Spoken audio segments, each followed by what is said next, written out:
I only came from New Jersey, so it's a different story.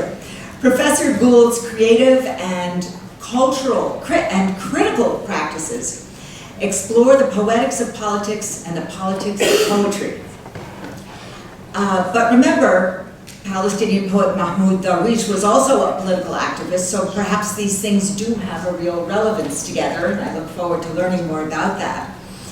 Her exploration of literary, political, and legal theory emphasizes the literatures of the Islamic world and the Caucasus.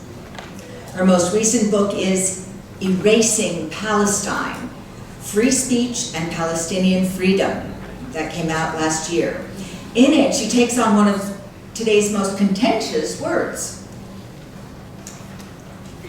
Anti-Semitism. Anti-Semitism. This award-winning author has also written the Persian prison poem, Writers and Rebels, the Literatures of Insurgency in the Caucasus. So we see poetry and the arts, if I may, having a role to play in rebellion and revolution and the fight for independence and freedom. Her work has been translated into Chinese, Persian, Amharic, Russian, German, French, Spanish, Polish, Portuguese, and Serbian. And she's won many grants. She's also a translator and a poet on her own. Her own poetry was published in a book called Beautiful English. Today, Dr. Gould speaks about the practice of silencing and devaluing a system. The epistemicide, did I pronounce that right? Yeah. Epistemicide, side meaning the killing of, and epistemology meaning words. Knowledge. The epistemicide in Gaza, implications for free speech in Palestinian universities and across the Arab world. Dr. Gould.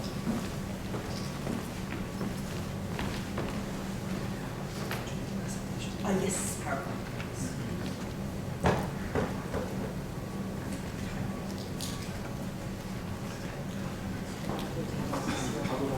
Yeah.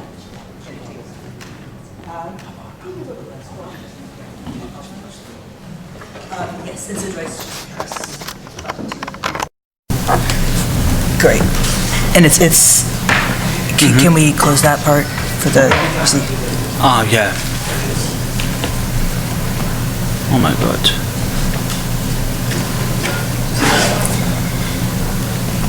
Wait. Okay, great. Okay. Yeah.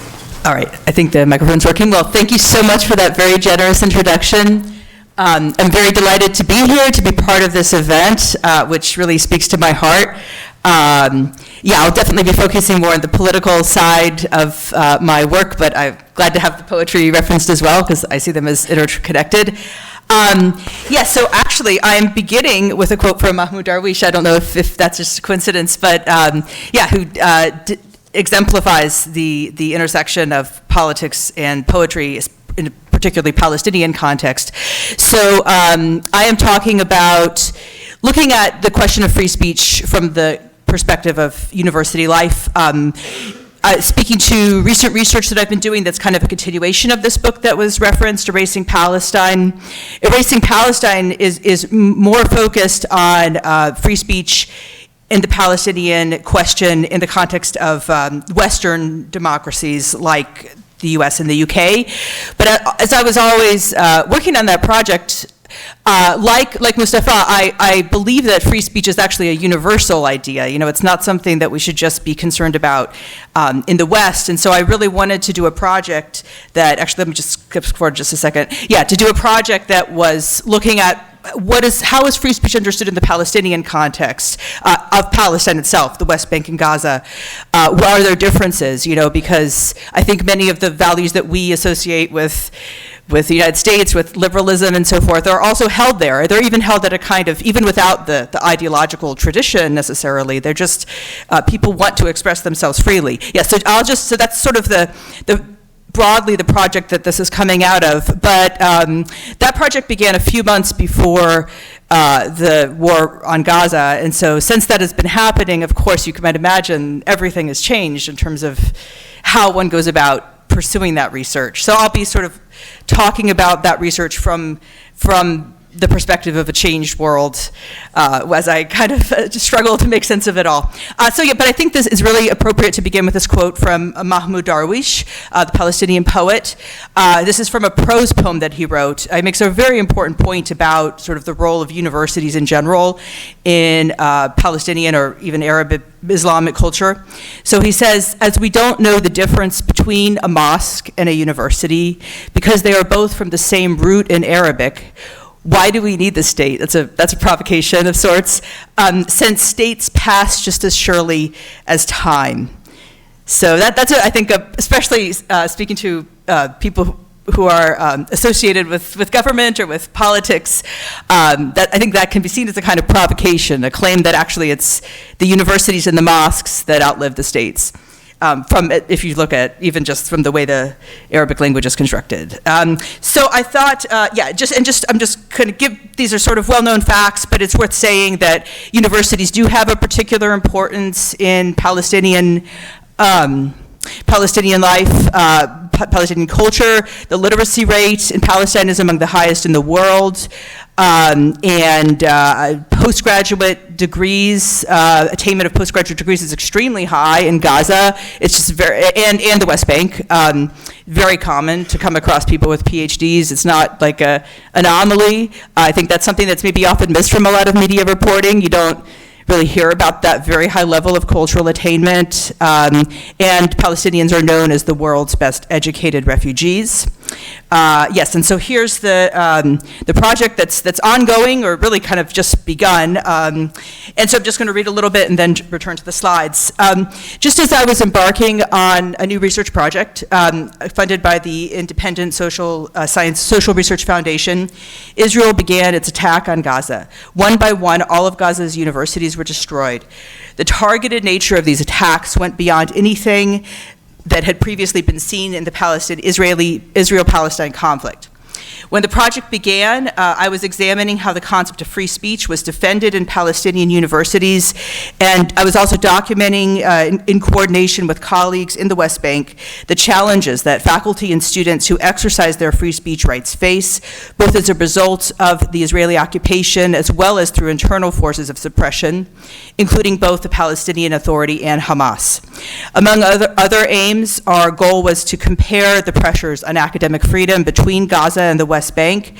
So I wanted to see where is the pressure greater, what kinds of specific challenges do scholars and students face in those contexts, and also to understand what a specifically Palestinian approach to free speech might look like. And a lot of that research is being conducted with colleagues in An-Najah University in Nablus. And also briefly, again, before the war, I was working with students at the Islamic University of Gaza. Which is not, the building itself at least has been destroyed. I don't want to say the university doesn't exist because it does, and it will be rebuilt, but the physical infrastructure is not there anymore. Yes, and I'll go through these slides in just a second, but one thing about the research that I was impressed by was just how important these concepts of academic freedom and free speech are, given that, there's a lot of other problems if you're Palestinian in the West Bank, a lot of other things people struggle with, right? But they were willing to risk their safety and security to express themselves freely, and it was high on their list of priorities. We conducted surveys, in terms of what is most important, having a sustainable income or being able to express yourselves, those kinds of questions. And it was very, very high on their list of priorities. And also the extent of the crackdown on free speech was something that I was struck by, particularly I was more surprised by the extent of the crackdown in the West Bank universities under the Palestinian Authority.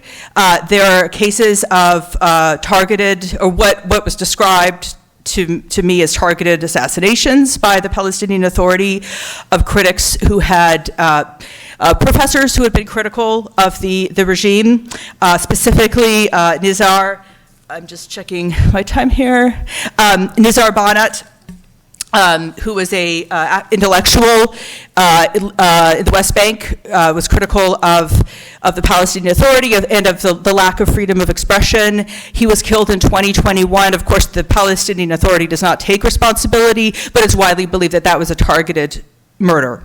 And another example is a professor at An-Najah University named Abdul Sattar Qasim, a professor of political science. He died of COVID, but that was after a long series of interrogations and detentions, again, very clearly linked to simply the fact that he was being critical of the government. That was it. There was no allegation of any kind of crime. Now, of course, so that was kind of, again, before October 2023. We live in a different world now. It's just, I think, hopefully, I think all of you are familiar with these images, what's been happening. There are no university buildings that are standing right now in Gaza. And so that's why I introduced that word epistemicide, which is the killing, silencing, annihilation, or devaluing of a knowledge system. You can see this is the destruction of the Islamic University of Gaza by Israel on 14 January. And then finally, this was the last university that was left standing. Al-Isra University is also not standing anymore. Again, I don't want to say the universities are gone because the people are there, the faculty, the ideas are there, but the infrastructure is not. And yeah, so these are just numbers from January.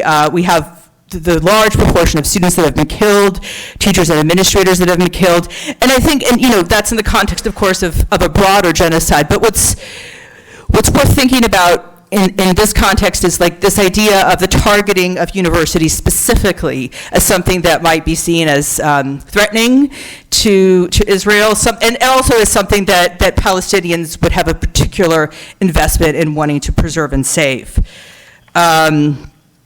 Right, so before October 1st, I was already inclined to juxtapose the ways in which basic freedoms, including the right to education and the right to free speech, are taken for granted in liberal democracies, while they have to be robustly fought for to be recognized and protected in societies under occupation, such as Palestine.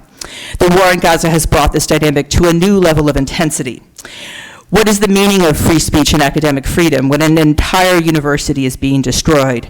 Not just one or two, but the very possibility of education in Gaza.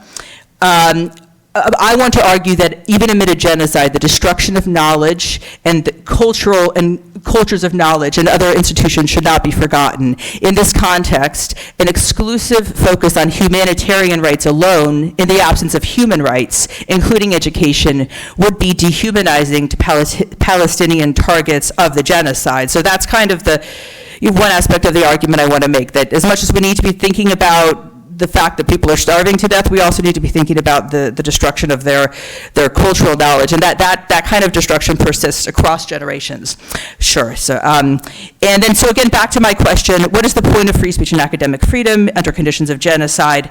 Well, I would think we should answer that question by considering what would the study of genocide look like apart from questions of free speech. As Palestinian scholar Esmat al-Halabi has argued, genocide begins with the idea of genocide. He has a wonderful article that's I would recommend to everyone, published in the Baffler, about the history of Hebrew University, in particular in the long history of, so it's a nuanced article, but the long history in kind of serving as an incubator for some of the worst policies of the Israeli state, and also what the importance of universities are to Palestinians. This means that universities are not, so we need to look at it from multiple sides. Universities are not just spaces of intellectual inquiry, but they can also serve as incubators for ideologies that lead to genocide. And epistemicide matters to genocide as well as resistance to genocide because it is a constitutive part of it. It targets the conditions through which the cross-generational consequences of genocide can be overcome. So that, epistemicide seeks to make genocide into a permanent condition. And so now that I've sort of beginning to rethink my research project in light of October 2023, I want to focus also on the role that Palestinian institutions are playing in reviving the university sector in Gaza. So there's a very important initiative by Birzeit University in the West Bank. They already have 8,000 students enrolled in Gaza to enable their education to continue online, for example, and it's probably the most important initiative I'm aware of, at least, that's kind of directly responding to the targeting of universities by Israel. So it's definitely worth supporting. It's on their website. So Palestinian sources, in turn, also attest to the central roles of universities in the struggle for Palestinian liberation. One example of that is a novel by Yahya Sinwar, the leader of Hamas, that is really set at the sort of beginning of the creation of the Islamic University of Gaza. It's a site where these ideas of resistance are incubated. And in the novel, we witness the growth of the Islamic University of Gaza, the schools and networks of resistance between the West Bank and Gaza. And I would just sort of provocatively say, without really being able to have the time to flesh it out, that if without the siege on Gaza for 16 years, without this endless succession of wars waged by Israel against Gaza, perhaps these university spaces could have provided a really viable alternative to the turn to violence that eventually Hamas embraced. So in a broader sense, Palestinian anthropologist Khalil Nakhleh has argued in an important article in 1980 that the law in 1948 gave a special importance to education as a way of connecting Palestinians across diaspora and keeping alive a space for political transformation. So to conclude, for both the occupier and the occupied, universities matter. They're both targeted in the context of this genocide and also a particular site for cultural resistance and renovation. Academic freedom, the bedrock principle on which universities are founded through their role and through which their role in society is negotiated, is therefore an internal issue within the struggle for Palestinian freedom. Thank you very much.